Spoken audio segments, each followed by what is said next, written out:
Hey there, it's AI Dr. Beeman here, aka OB-GYN Kenobi. The real Dr. Beeman is board certified in both addiction medicine and OB-GYN. Yes, he/me is a dude, but during residency was told by a colleague that he had honorary ovaries, which maybe counts for something.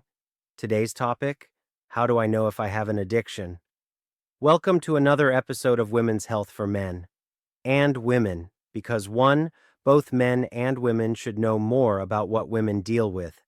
Two, when it comes to health, a lot of what applies to one applies to the other. And three, someone thought this would be a good title for this health edutainment series. Let's start with some straight talk.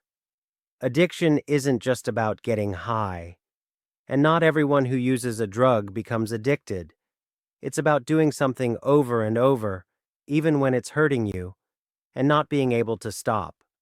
Doctors use the term substance use disorder, SUD, to describe this. Not because we're trying to sound fancy, but because addiction exists on a spectrum. Not gonna lie, I think this term is a bit clunky, but hey, it is the current lingo, so let's go with it. Here's how it breaks down. An SUD can be mild if you meet 2 or 3 criteria, moderate if it's 4 or 5. Severe if a person has 6 or more of the following from the DSM, you use more than you meant to, or for longer than you planned. Like it's Friday night and you said just one drink, but then suddenly without warning, it's Sunday afternoon. You've tried to cut back or stop, but couldn't. Like your brain keeps hitting the snooze button on your plan to quit. You spend a lot of time getting it, using it, or recovering from it. Your hobby has become the logistics of acquiring the substance and figuring out how to hide it from others.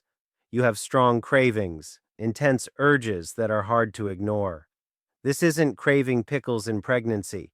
That's amusing, lends itself to comedy, and totally normal. Craving opioids so badly you risk your job, your health, or your life. That's addiction. Same word, very different situation in the brain. Your use is hurting your responsibilities at work, school, or home. You're showing up late, checked out, or just totally ghosting being a grown-up. You keep using even when it causes relationship problems. You know that fight? Yeah. It wasn't really just about being late for the family reunion. You stopped doing things you used to enjoy: hobbies, social events, family time. The guitar's collecting dust. You've given up your love for epoxy resin crafts.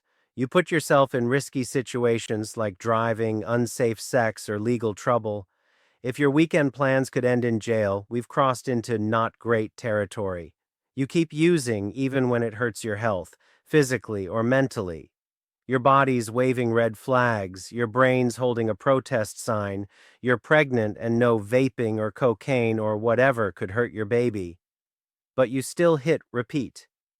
You need more to get the same effect. That's called tolerance. What used to be just enough is now barely scratches the surface. You feel sick or off when you stop, and that's withdrawal. Your body acts like you've taken away its Wi-Fi, coffee, and oxygen all at once. If any of that sounds familiar, you're not alone. And addiction isn't just about substances. You can also struggle with gambling, porn, shopping, gaming, even work. That's why we use tools like the Brief Screener for behavioral addictions. It asks simple questions like, did I do it too much? Once I started, could I stop? Did I need it just to feel normal?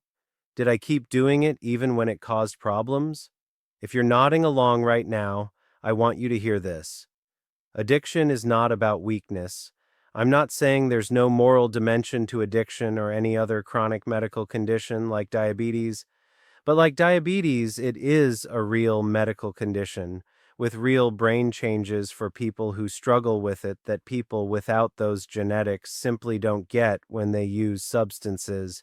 But most importantly, addiction is treatable. You don't have to wait until everything falls apart to ask for help. You just need to recognize the signs and take the first step. Remember, recovery is possible, help is available, and you deserve to heal with dignity and hope.